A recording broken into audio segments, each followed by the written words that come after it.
you all hear me?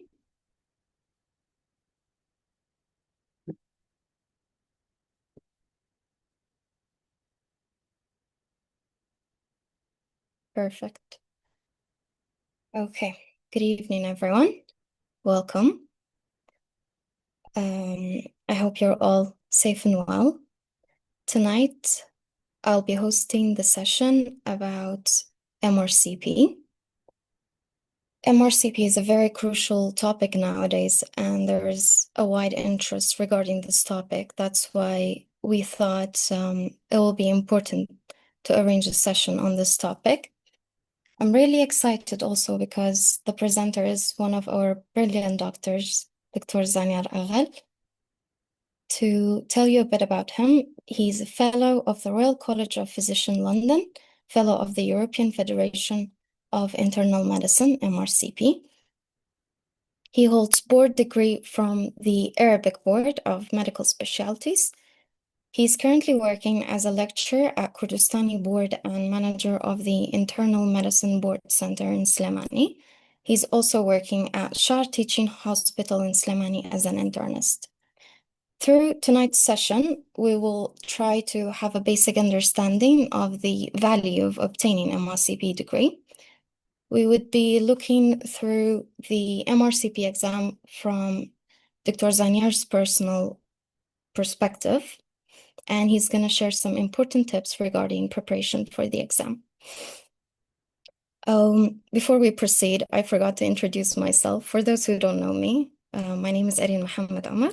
I'm a recent graduate from University of Slemani College of Medicine, and I'm currently working as a resident doctor. Before we proceed, I would like to share our golden rules that we keep sharing with you every session, just to give you a little reminder. The ground rule is keeping your mics muted for the entire duration of the session. Do not concern yourself with the material as the session is being recorded, and you can gain access to the material and the recording through our website that I will shortly share with you in the chat box below. Towards the end of the session, we have dedicated some time so that you can share your question, concern, and we'll have discussion. So these were the ground rules. Please follow them so that we can have an organized and smooth session. With that, I would like to welcome Dr. Zanyar. You may begin. Thank you, Dr. Erin. Assalamu alaikum. And good evening. Thank you for hosting this presentation. And of course, much thanks to our Iraqi network for giving me the opportunity to present this lecture, which I think it will be valuable for our junior doctors who are planning to go to MRCP examinations or are currently in some parts of it and may get benefit. Especially, I want to share it from my personal perspective. So I'm ready, Dr. Erin, to share my slides. Go ahead.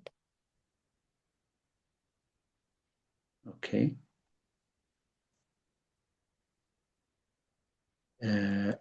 That's it.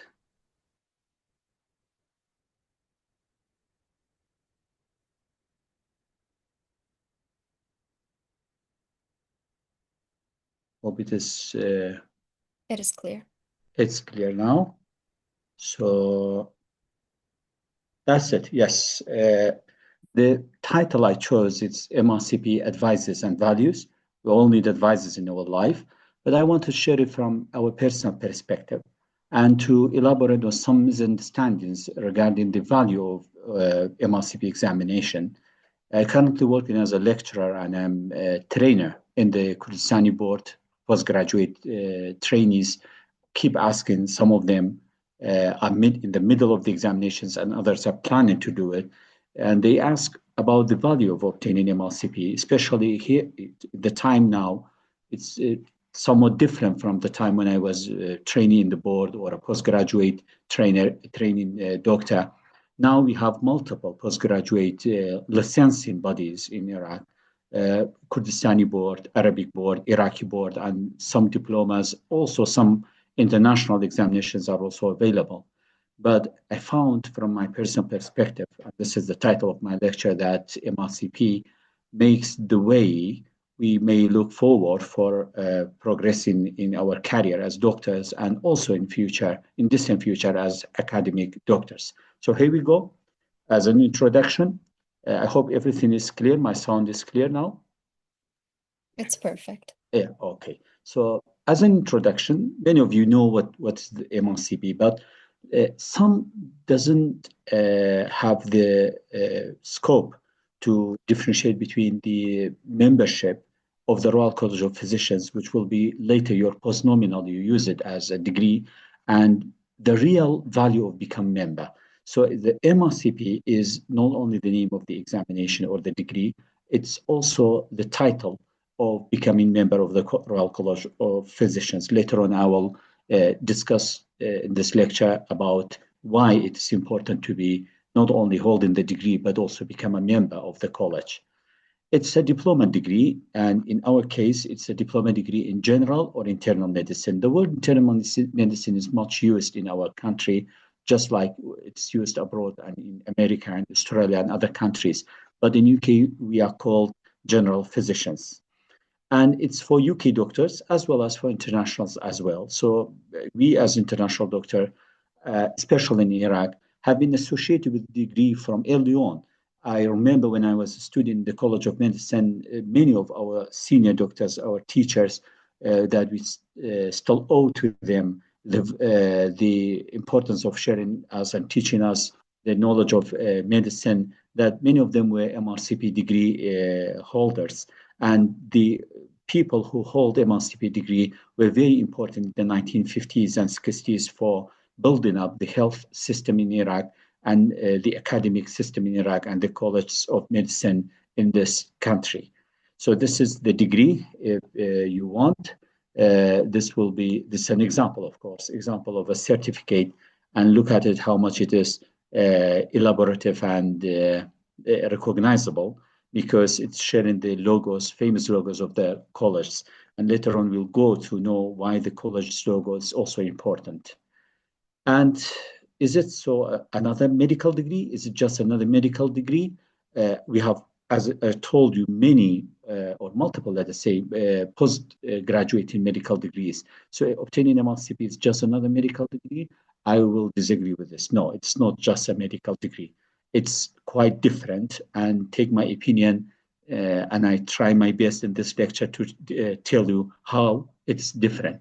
To discover that, I want to share you my personal perspective regarding the MRCP title and the degree of the examination degree, and understanding the professional life progress of Iraqi doctors for some junior doctors who are now in their residencies, junior house officers, or those who are planning to go to board or MRCP or postgraduate study of any kind. And for some of our doctors, maybe they're now with us in this meeting, and they're UK based or abroad, and may have some distant knowledge about how to progress as an Iraqi doctor after finishing the College of Medicine and the 2 years of rotatorship. Now, also, I will try to tell you about the value, to determine the value of the MRCP and know all the principles about the MRCP exam. It will be very difficult to tell you about how to prepare yourself and how to know how to take the exam in general. But I will try my best to give you the principles that are very important and may deduce many marks from you in the examination if you are not wary about it. I will try to answer probably in the end if you have any questions regarding the examination. So, okay, this is my agenda of the lecture. And this is my picture in front of the Royal College of of Physicians building in London. Okay, so we have 3 parts in our lecture. The first part, my life starting as a physician, to understand why I went to MRCP. I was born in Slemani, Kurdistan region of Iraq, and I graduated from Slemani College of Medicine. Just like many of you, I had rotation years of 2 years, plain resident for 1 year, and board trainee. I was board trainee in the Arabic board for 4 years. So the thing which was available is to enter a board degree, and it is very important in Iraqi training and Iraqi education for medical doctors to hold a board degree, because it is 4 years. It will be a long time to train and to teach, and at the same time, you are doing your duties inside the hospitals. So the board is very famous in our region, and it is different from the system which are applied in United Kingdom. There they have something else, which is called the foundation years, the years which are going through the registrar and later on becoming one of the consultants in a time when they found it suitable. It is different from the board system, which we are going through stages of examinations and finishing up after 4 years or 5 years for some other boards. So I completed the degree in internal medicine from the Council of Arabian Board of Medical Specialties, and it equates to a doctorate degree in our region. And I became a senior internist, and this is my picture when I finished my board degree in Mosul city. Some people said that it was a privilege for me to finish my certifications in Mosul, the famous city for highest educational teaching. And some say it was a very difficult time. I was in a time when internal conflicts are very at large in Iraq. And at that time, it was very difficult even to know what will be the future if you finish the board. But you should go, you should progress, and you should not wait to the events to come. You should do what is required from you. This is very important for all of us at any stage in our academic life. So I became a senior internist. And becoming a senior internist in Iran, it means that to some, it is end of the journey. Because even if you are trying to go to one of the specialties, you will be enrolled in one of the specialties through a diploma degree or another board. You will have it after your internal medicine board. So people say that this may be end of the journey because you are already senior, you are working now, you have your own clinic, private clinic, you are having your professional progresses on the road. But I still thought that this might not be the case for me because I was still thinking that there's something is missing. If I finished the Arabic board, which is one of the most respectful postgraduate teaching systems in Iraq and in the region, and it was also examined by multi-regional doctors coming to examine you. So it was not something you consider it's easy to go. But I still thought that internationally, if you want to be accredited or if you want to belong to a body system that's historical, prestigious, and having a strict rule how to become the doctor that the patients will trust you with their lives. I think that there may be something else I wanted to go to. So I found about the MRCP UK. Frankly speaking, we are all exposed to the word MRCP in our life. If you are finishing or you are currently student in the medical college, I have to say that with respect to this gentleman, Dr. Hamam Injad, who was one of my seniors in Erbil. At the time, I was training in the Arabian Board of Internal Medicine. When he talked to me and said that MRCP will come to Iraqi Kurdistan and there will be centers in Erbil for part one and part two. And when I opened my textbooks, I know that, yes, this is MRCP, the thing that finished by Dr. Stanley Davidson and Hutchison and McLeod and the famous names of the textbooks we have. So I found it very interesting to go to this system, which belongs to United Kingdom, but not only because it is a United Kingdom. It's an international body of accreditation, if you put it in lines. Why I say this, and this is, by the way, not just geographical knowledge for you, it's important if you want to apply to recognize why the MRCP degrees and the examinations have different names. Let me be short in this. The United Kingdom is, as you know, it's a country in Europe. It's a kingdom. The official name is very long. It says that United Kingdom of Great Britain and Northern Ireland. And when they say Great Britain, they mean the big island on the right side of the picture. And the Northern Ireland is a small part of the Ireland island, let us say. And they constitute together a single country. The shortening is UK. That's why you find the UK name on the MRCP. And unofficially, it is called Great Britain. UK is made up from countries, and wrote it down for you, each country making United Kingdom along with their capitals, because the Royal Colleges building and the Royal Colleges body colleges are all located in certain cities inside United Kingdom. And in our case, the RCP located in London, and the others are in different cities in the Kingdom of Great Britain. And by the way, just to add, the King of Britain is also king of each constituent monarchy inside the country, and is also the head of state of 15 other countries. And when we say 15 other countries, with respect, we are not saying small island countries only, but countries like Canada, Australia, New Zealand. And also, the King of Britain is head of the Commonwealth of Nations, which is about 22 to 23 other countries. So if you obtain MRCP degree, you will be immediately recognizable, even if you are required to pass through some other certifications.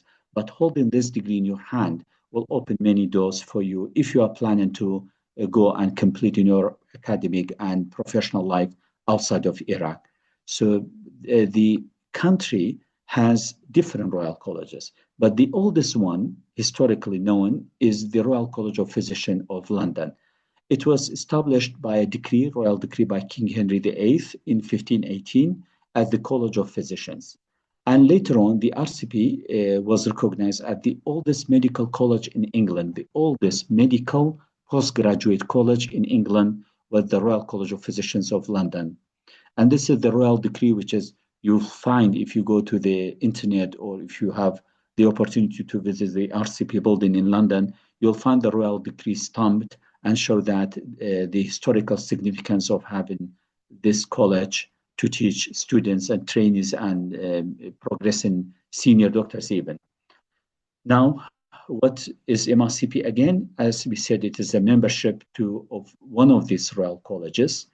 And after, I think, 1960s, they established a federation of Royal Colleges of Physicians. And this is important for those who didn't take the exam till now, because all the three Royal Colleges available in the United Kingdom, which are the Royal College of Physicians of Edinburgh, the capital of Kingdom of Scotland, the Royal College of Physicians and Surgeons of Glasgow. Glasgow is another famous city in Scotland, and the Royal Colleges of Physicians, which is written like this, but it means the Royal College of Physicians, London.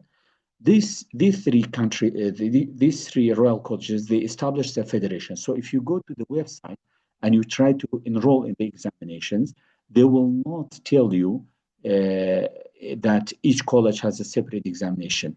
You are going to be examined by the three colleges together in a federation, in a single system body. But later on, you may associate with yourself after obtaining the degree with one of the colleges that you are prefer.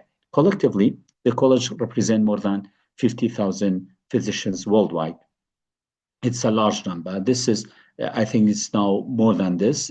When I prepared the slide, it may belongs to about 1 to 2 weeks ago. So I think the number is increasing day by day after trainees finishing the examination. Now, MRCP UK develops and delivers examinations and qualifications around the world.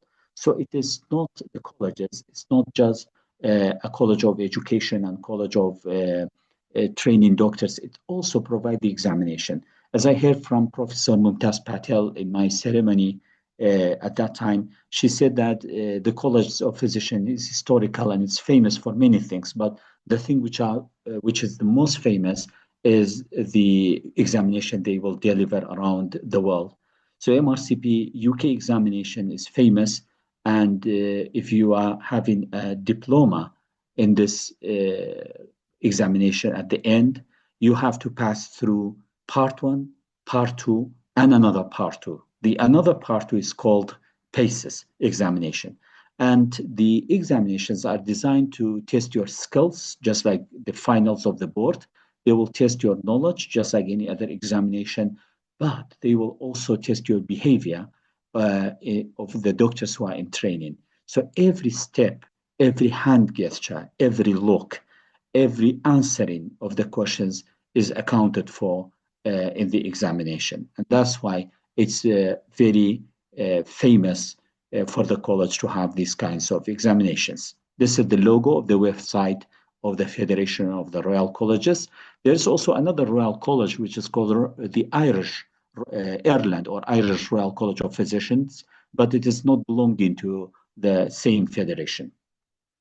Okay, so these are the three Royal Colleges. This is the logo of our RCP, the one in London, the oldest one, because it was established in 1518, and it means more than 500 years ago.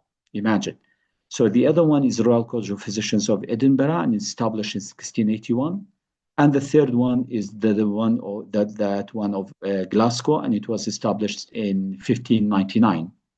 So each one of them is ancient and old, and each one of them have separate college and logo and location inside United Kingdom. I hope if you have any question before I go into second part to be answered at the end of the presentation. Shall we progress, Dr. Irene? Yes, Dr. Aghal. Okay, thank you.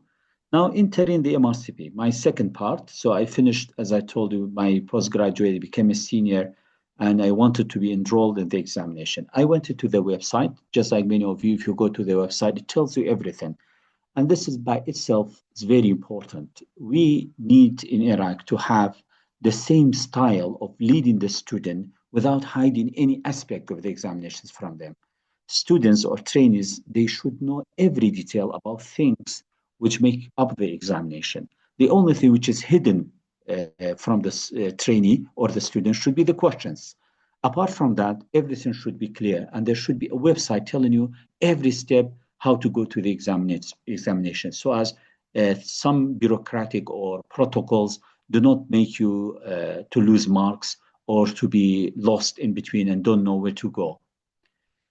The part one examination is a written one. Many of you know that. It tests your common and important disorders to understand your common and important disorders, as well as some clinical sciences like genetics, epidemiology, some principles of infection, and the knowledge and understanding of the UK national guidelines is also required, because they want you from the part one to be exposed to this style of the UK national guidelines.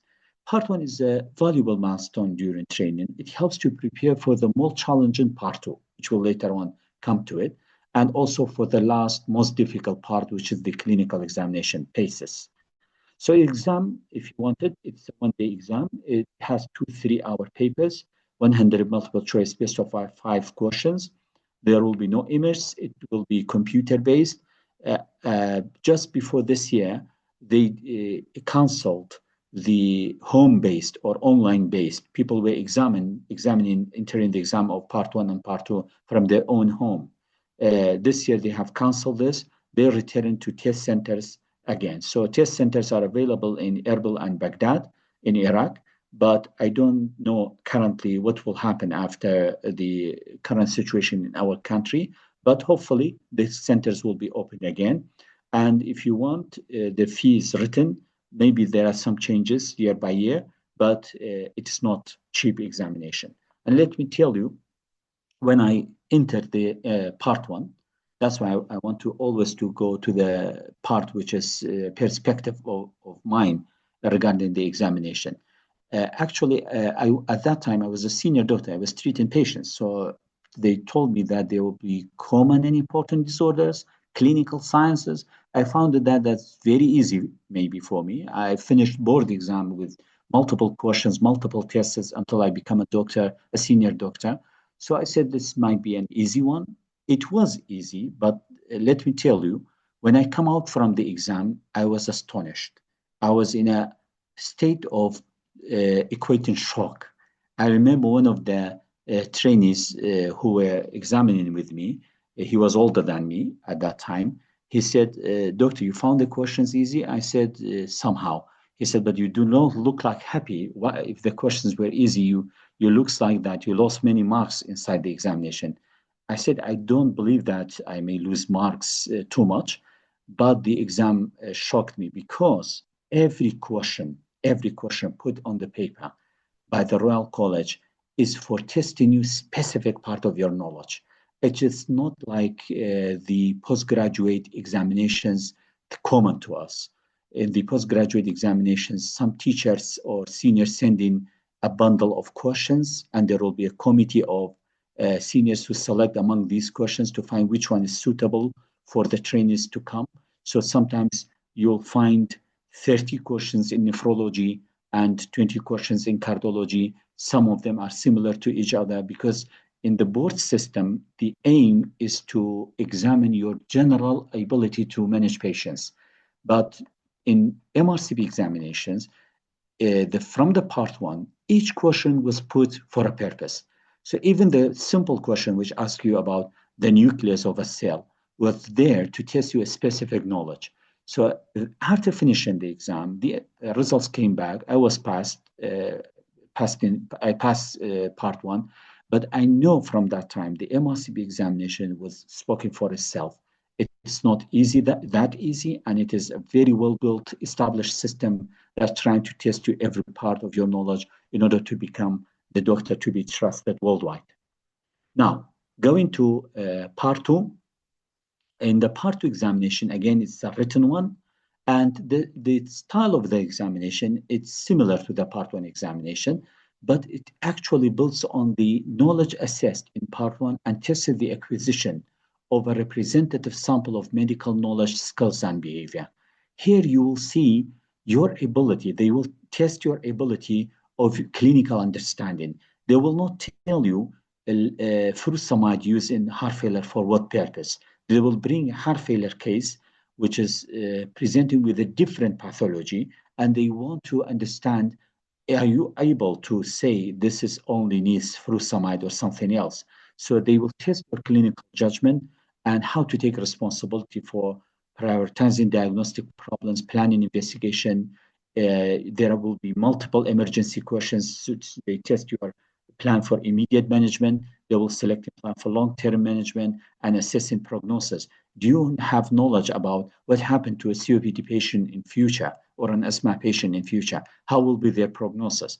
So part two is difficult because it is clinically testing you as if you are inside the hospital and patients are in the room with you. They are asking you questions and coming with clinical features. The examination, again, is two paper. The style is just like part one, and the centers are also available in Erbil and Baghdad. There will be images in this examination. There will be testing for to recognize clinical features. There will be photos from different kind of clinical presentation, even radiology and pathology. So MRCP part examination should be, when you finish it, to be ready, theoretically ready to know the basics of management and diagnosis about every clinical scenario faced by an internist doctor. Now, going to the part three, and this is the most difficult one. It's actually part two, but second part of part two, which is called the PACES. This is very famous because this is the one which students fear, and it is quite different from the way you have been tested in the medical colleges in Iraq. And it is different from even the way the board finals, the diploma finals in Iraq testing your skills and knowledge. Because here you have a carousel. What's a carousel? It's a circle. They put this carousel in a way that every step that you are going inside the room is accounted for. It's not like the board examination. They bring a case of renal failure, chronic renal failure, and asking you how to manage this case in general, or how to recognize, or how to do the clinical examination. Every step of hand pulse, eye, every step there will be mark on it.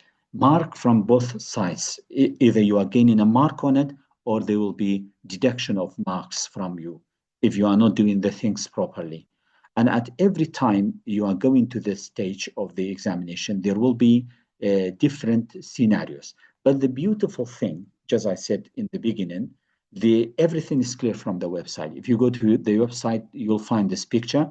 Everything is clear. You should be oriented on how to do the examination. So the carousel has been changed in 2023. And the application was in 2024. Because of the COVID, they delayed the application of this style of the examination. In station one, there will be 10 minutes communication.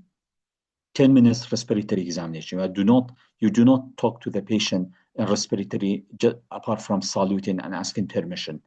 And the communication station is from a different part. Either it is a medical error or asking knowledges about diagnosis, or patients asking you about certain topics important in the UK hospitals, like a prescription of opioids, multiple things. And I hope that you found it in the internet and through the examination preparation websites. After that, you go to the station two, which is a consultation 20 minutes, just like you as a resident inside the hospital, faced with a case with a clinical history examination. These two stations, which are station two and station five, I say that they are the most difficult one, because in just 20 minutes, you have to take history, examination, telling the diagnosis, telling the plan of management, and you should have talked to the patient or the relative to tell them what's going on with your case. So in just 20 minutes, you have to do everything and answering questions, of course, of the examiners. After that, you go to station three, which is a cardiovascular examination and neurology examination. Then, so in station three, there will be no papers for you. There will be no history taken. There will be no talking to the patient. Then you go to the abdominal, the station four, which is abdominal. The abdominal is about examination only, no talking. And the second one is the communication, again, just like the stage you have in station one. And the final one is another station of consultation with 20 minutes. Here, after finishing the carousel, they will tell you you may go. There will be five trainees or five students entering the examination at each time. So it is well organized. Two seniors will examine you. One of them is leading the examination. The other one is observing you and observing the other examiner also. So as there will be a fair exam, and no one will be able to make judgments just from themselves, but according to the up-to-date patient management. The format, there will be 5 skills. I'm sure if some of you wanted to read about PACES and examination of MRCP, you are familiar with this part. But let me tell you my advice. Read this table very, let's say, seriously, because when you, let's get back to this, when you go to the stations, each one of the stations, remember in that station, what skill to be tested. Because if you are missing one skill, it's very hard to pass the exam.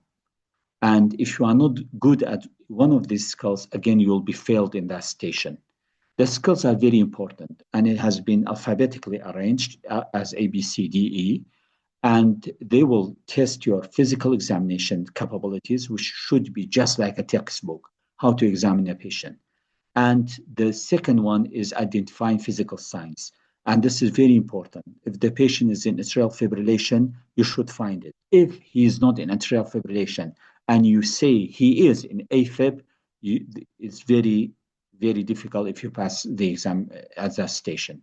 So in the C, they will test your clinical communication, and C is for stations which contain talking to the patient, not for the stations which are just examination.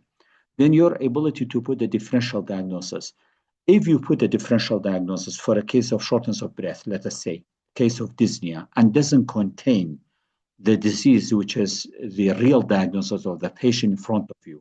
For example, let us say a case of COPD, again, you'll be failed in this station, unless you have a very strong justification why you have come to your mind about COPD. Let me be frank with you. I found from many trainings which were entering the examination at the time when I was doing the PACES, that if you fail D, it's very unlikely you go beyond that station and succeed. So you should diagnose the case. After all, you have to diagnose the case. And this is very important. You have only 10 minutes sometime, 20 minutes for the consultation stations. You have to diagnose the case. And you have to be able to make a differential diagnosis list. Then the clinical judgment. These are the questions the examiners asking you. Why you are sending for a chest X-ray? Why you are sending for pulmonary function test?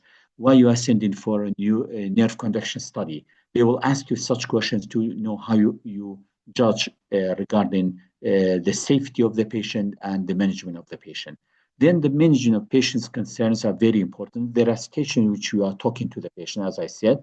In those stations, the concerns are very important. You should be very kind to the patient or the relative of the patient with them, and you should understand their concerns if they have a concern. And believe me, that station, that part, that skull is different from what we are facing day by day in Iraq, because many concerns that we have in Iraq is for just the basic requirements a patient has from a doctor. For example, how will be my son? He will survive this condition. How will be his disease? But in the site, the examination, they structure the scene, let us say, according to the UK base, United Kingdom. So the concern of the family is somewhat different, and you are facing sometimes question you are not accustomed to answer. For example, the relative asking you, how long I could not tell the father of this child about this diagnosis. You will be faced with this. Or another patient telling you, how long I will be away from insulins if I be cured from diabetes. So you should have understandable of the human part of the medicine, not only the scientific one. And the G is maintaining patient welfare. It's very important you are not disrespecting, showing disrespect to the patient, or not hurting the patient, or not doing examinations which are the patient refusing and still progress. As one of the famous seniors said in the PACES examinations, if you are failing in the maintaining patient welfare, which is, I think, about 38 degrees, something like this, it will be very difficult to pass all the PACES exam altogether. So this is the way. There are multiple sources how to prepare yourself. There are videos and there are famous websites. If you purchase, you go inside and teach you. And there are courses. Let me be frank with you. I didn't go to any course before this exam. Maybe my situation is different from your situation, from the situation of the junior doctors, I mean. I was a senior doctor by that. I have seen multiple cases in my life by that stage. Maybe that one makes difference. Yet still there were other seniors found entering the training courses more important than just going to the exam from your experience. So if you think that in your life career you haven't seen multiple cases, multiple situation of managing cases, go to one of those training courses. And these are the tips on the day of the exam. The things that we forget, and the examiners do not tell you, frankly, to behave like this. But believe me, they will look at you. They look at your posture, your hand, your face, every step that you are doing, and they want to know: are you a professional doctor taking care of patients, or you came just do not know how to behave in front of a patient? So you should dress professionally. That was my picture at the day of the exam from the hotel. You should dress professionally. Be ready before the due start, before of the exam. Carry your stethoscope. That's very important. Stethoscopes available inside the examination room, but sometimes it may not fit your ear or may not be the way that you use in your life. So it's better to carry your stethoscope with you, and no jewelry. This is for the girls, but nowadays also for the boys, no jewelry.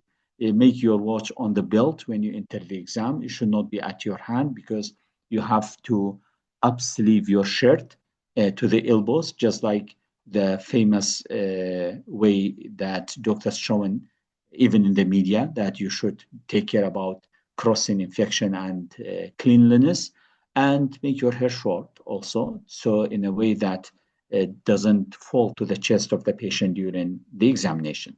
Hopefully, if you do things well, remembering the skills, making training day by day by seeing too much cases, and not to just go beyond the computer and locking yourself on theoretically examining cases. You have to be in the hospitals. You have to be attached to a senior to teach you day by day how to see cases and examine yourself. It's very important to have feedbacks, because sometimes you do things in your life which are correct from your point of view, but they are not from the point of view of the examiners. So you should be seeing too much cases in the professional way. Okay, so the important tips that if you want to prepare, at least 4 months before applying to the test, make your preparations before that, and never examine over clothes because this is very, very unlikely to make you pass that station. And always remember the patient concern, as I told you, always be kind, gentle, professional in front of the patient. Forget about the previous station when resting for the next station. That's very important. I made some mistakes at the beginning because when I get out from the cardiovascular station, I was still thinking about the case. Did I do the things well? Was there a murmur I missed inside? But this is wrong, believe me. You should forget about the station before you focus on the next station which is coming. You already know what will be the next station because everything is in the carousel. The next station, for example, let's say it's a communication skill. So focus on that, prepare yourself with the 5 minute, drink the bottle of water in front of you, and be ready for the next station. Forget about the one you passed. And don't just study for paces, make the preparation your daily routine. This is the way you will be able to master the paces examination. You are not just doing the examination in a way that to show your examiners that you are good. You should be good by yourself. So this is the way you to achieve it by making a daily routine. In daily routine, upsleeve your shirts, examining without jewelry, take every steps of the examination, know how to present the case for your seniors, and know how to take care about the patient concerns. Final part is the part which I said in the beginning, the value of obtaining the MRCP. So after the MRCP, there will be two gains. Let us make it short like that. Maybe this is different from a person to person, but let me tell you my opinion regarding it. The one which is obvious, you will get a post-nominal MRCP UK. This will be a degree, you will hold it for your life. There will be no second examination after obtaining it. Then you could make a collegiate associate. There will be certain payments you pay after obtaining the MRCP diploma. And you, example, going to our college, which is the RCP London. Through all your life, you'll be associated with this college. And this is very important because everything happening in this college will be delivered to you. And you will have free access to the RCP medical journals, which they have 3 journals. You'll freely may go to it, freely may publish inside it also. And there will be plenty of educational and professional resources, all free available from the website of the RCP. And everything which is available for other registrars of the website, there will be deduction of prices for you if you hold the MRCP degree. And the conferences, the ceremonies, anything which is happening around the world, and especially in the UK, you'll have a chance to register before everyone to participate in this. And believe me, there will be a sense of fulfillment. You'll feel complete, you'll feel proud, and even you'll feel prestige after completing and gaining the diploma. This is my diploma, which was issued in 2024, and you will hold it for your life, and you may show it to your friends to motivate them to enter in the examination and obtaining this degree. What about the long-term gains? The long-term gains I found after 1 year, 2 years from finishing the examination, believe me, you will have better patient care because now after finishing this strict examination and preparation for that examination, you will know that certain questions which we are daily faced from our patients are not easily should be overlooked. You'll have better patient care because inside the examination, indirectly, they taught you that if you put your finger in a wrong way on the chest, you may not take care of that patient in front of you. So there will be better patient care. There will be better confidence in managing the patients. Some of you may be well known about managing a case of atrial fibrillation or a case of myocardial infarction. But after finishing the MRCP, you will be better confident in managing because you have seen it. You've been there in the examination. They brought you cases of MI in front of you, and they just tested you in 10 minutes how to manage and take care of that patient in front of you. So you'll be better confidence in managing patients. There will be better trust by patients to you. You will have a post-nominal of MRCP. You could show it up in your clinic or in whatever place you are working in. So the patient will trust you more because they know that you've been graduated from a UK-based college dates back to more than 500 years ago. So they know that you are just like a UK doctor managing a patient. And by this way, I don't want to make the picture that if you are a UK doctor or non-UK doctor, things will be different. No, there might be a very good doctors working in Africa better than all of us.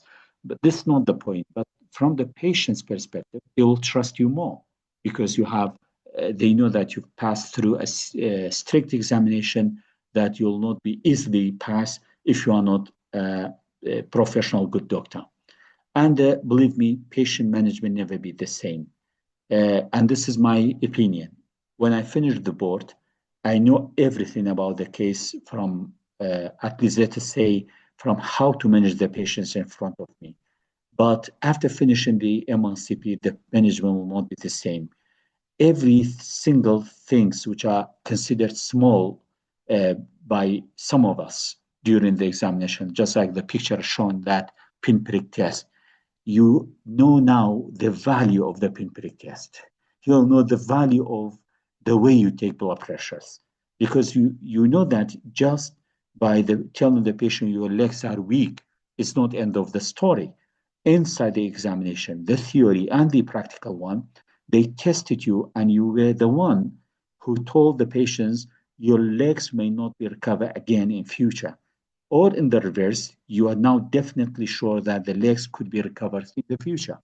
You by that time, you know that just taking a pinprick test is very important, and every clinical sign and patient encounter matters to you.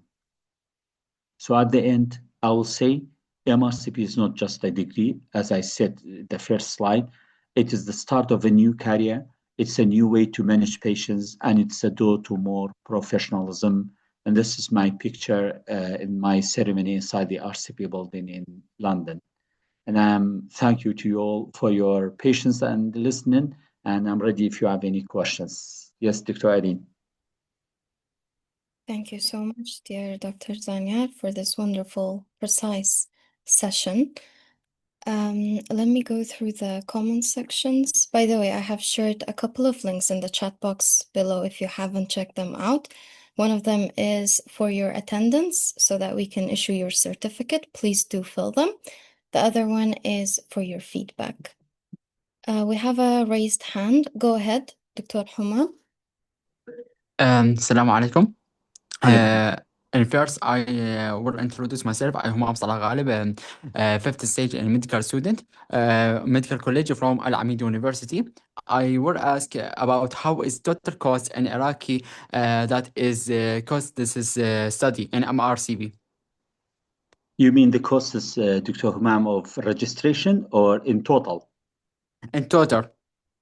Yes. Each year they will publish it in the website if there will be changes to the prices. As I heard recently, they lowered the prices for some parts of the examination, but I think the paces has been more expensive now regarding it. And they're all in pounds. You should pay in pounds. And I think in total there will be about £2,500 in altogether for the three parts. Oh, thank Doctor. Thank for your time. You're welcome. If any of you have any question, please raise your hand and wait until your name is called. Before Dr. Qasim, sorry, we have a couple of questions in the chat box. Dr. Ali is asking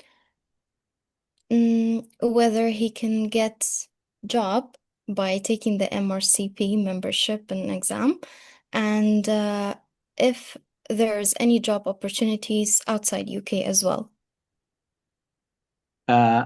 I might not be the one who best suits to answer this question because I never independently worked in UK, but as I hear from all of my colleagues and some of my even students who are now working in UK, if you have the MRCP degree, it will be much, much easier for you to have finding a job outside. It will be different from someone who didn't finish the MRCP and starting it from the first steps. So I think if you are planning to go outside and you are not ready by now, preparations are not done, it's better to finish your MRCP and then go outside because there will be much easier for you. Even if you are able to finish part one and part two, probably then going for paces there. Maybe this depends on your situation. Thank you. We have another question asking whether you think PLAB is better or MRCP. These two things are different. PLABs are testing you to just like correcting your certificates to work in UK and obtaining the GMC number. It's different from MRCP. MRCP is a degree, a diploma degree is a post-graduation degree. It's a degree to you obtained as a post-graduation.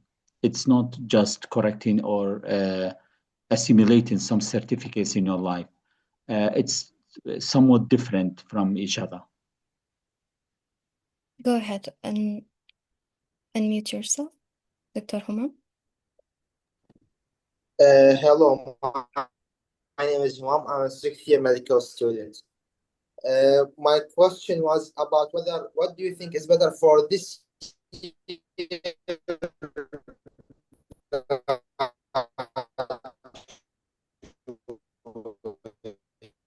The sound is not clear. Is it to start with the MRCP materials more digestible? Because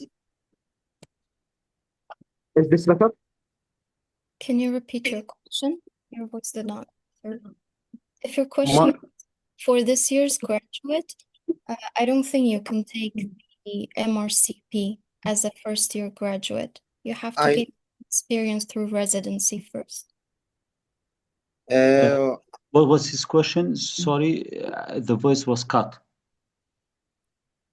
My question is, there's a gap of knowledge between someone who's graduating this year and the MRCP. Would you recommend studying as club, just as the material, to bridge the gap and make the MRCP information more digestible, or do you just go for Q banks and the MRCP books? Dr. Humam, if you want to go for MRCP, prepare yourself for the MRCP. Don't be busy with anything else, believe me. Some people did that and they said this MRCP is easy, part one, I'll have chance to study for something else, preparing myself for something else. No, believe me, if you want to train for MRCP, train for MRCP alone and try to finish it because it's not that thing that you could delay it or making some arrangements beside it and then go into the examination. You should be occupied altogether by preparation for the MRCP examination alone. Thank you very much. Welcome. Welcome, dear. I think he also asked if there is some sort of mock exam to prepare before the actual exam to know your level, if you're ready or not. Yes, there are very useful mock exams, training courses available. As far as I know, it's not available here in Iraq. There was one of mock exams done in my city in Slemani about, I think, 2 years ago. But just training courses and continuous mocks, I don't think it's available in Iraq. It's available in nearby countries like Qatar, Kuwait, Jordan, Egypt. You may go to there and yes, the courses will tell you how much you need to study and how much you need to prepare yourself. Thank you. Go ahead, Dr. Humma. If you have a question, you I'm sorry, but I have another question. I will ask the Dr. Zanyar, what this MRCB certificate is it additional for my CV, and Or also it enhancer me to find more choice to work in a special way like the Kabir Hospital or not. I also mean postgraduate. Sorry, I didn't understand the question, Dr. Arin. Have you have any idea? I also mean while I get this MRCP certificate, Yes. this certificate is addition. What is it additional for my CV? Yeah. That the thing which I was trying in this lecture to show you why it is valuable if you have this post-nominal and finish in the MRCP, because if you have a CV, you want to fill your CV and people read it that you have finished a degree, post-graduation degree from a well-established educational, international, let us say British college. I don't think they will be able to refuse you, because this is very important internationally to know that you have been through stages of examination and you have been passed without being, in a way, not ready to practice with it. So I think it will be very valuable. Yes, Oh, Like thank you, doctor. Zanyar you're mentioned welcome. this lecture, apart from increasing your knowledge, this exam is also a degree. So, of course, it will add value to your CV and your medical journey as a whole. Exactly. Yes. Go ahead. Wow, what a wonderful lecture, Dr. Zanyar. Thank you so much for your um, wonderful experience. I can see Welcome. that's very well deserved degree. Thank you so much. Dear doctor, I have a question, and it's also a question of a lot of my colleagues as well. By the way, I am Qasim Muhammad. I am a second board trainee of oncology in Baghdad Medical City. What Nice to about meet dear? you, Dr. Bas. Thank you so much, dear doctor. The pleasure is mine. Dear doctor, what are the sources that you are depend on in preparing part one as well as part two, and what are the period that you are taking in preparation? I know sometimes it's individualized. It cannot be um, sometimes go to everyone. It's sometimes specialized to Yes. every one of us. But yes, from your perspective, it's very important. What are the best sources that we can rely on? Thank you very much, Dr. Qasim, for your words. Yes, the question I was expecting this, because every time when you go to the MRCP, people ask you what you are reading, what you are your resources. Just like pointed out, for MRCP Part 1, I didn't read specifically anything. I just made a review through the common books we have, Davidson, Kumar and Clark, things like that. And let me be speaking frankly with you, I didn't finish it from cover to cover. I did that in my board studies. So I think it was not. But when I came out from the examination, even I knew that I passed through it, I was shocked because the questions were listed in a way they test in each one specific knowledge for you. So later on, for the part two, which is again a theory one, I found there are question banks available. You could register with it, like past tests and past medicine, and multiple others are available. And they are very important because they are up to date. Sometimes the resources which is available on the hard copy or in PDF, we read it in our handheld devices, they are not up to date. It should be from some sources up to date, and it should be, Dr. Qasim, from a British one. Our board systems, which you are also currently a trainee in it, our board system are all American. The treatment of H. pylori, Helicobacter pylori in our board, in our practice is for 14 days. In the UK style, it is 7 days. So you should be aware about the British books, the British resources. But for part three, which is the basis, at the beginning of my preparation, I made a mistake in the first weeks. I thought that reading theory again, reading books will tell you how to behave. This was wrong. I found it later on watching the videos available, and also again there are past tests video for basis. If you are watching these videos, the videos will be the textbook you need. There is no need to go through pages to prepare yourself for the cases you will face inside the PACES examination. go to see cases more and more and more and watch the videos which are available. Some of them are free, available in YouTube, and some are you should purchase. But the videos should make the backbone of your preparation, not the papers for cases. Thank you so much, dear doctor. Crystal clear.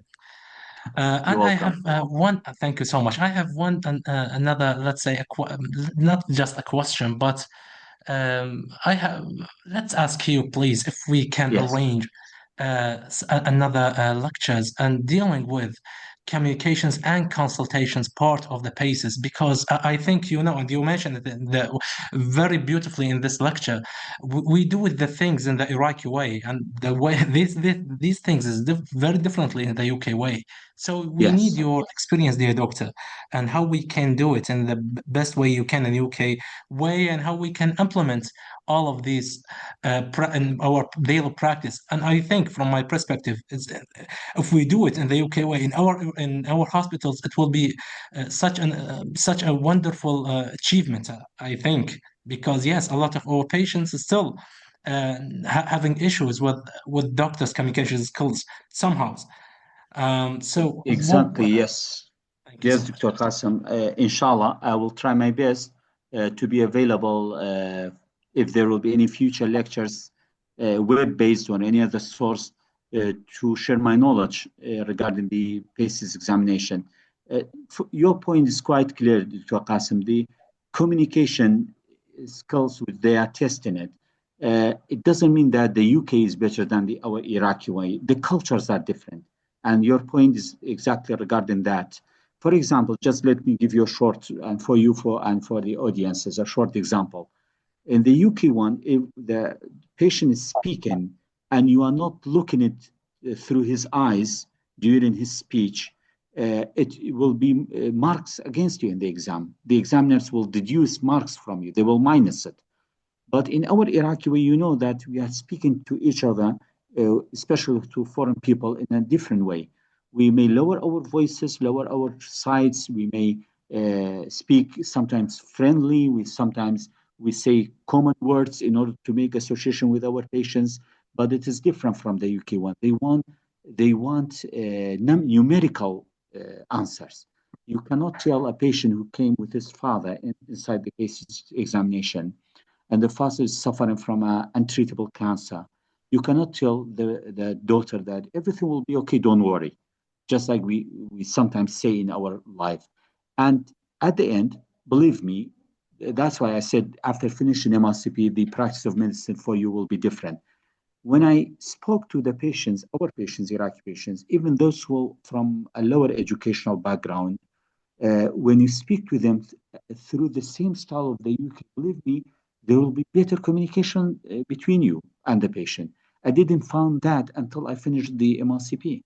You tell the patient here in Iran that we will try to make things better for you, but unfortunately, the disease has passed to a stage which is very critical. Just these answers to our patient, they will be very comfortable with you.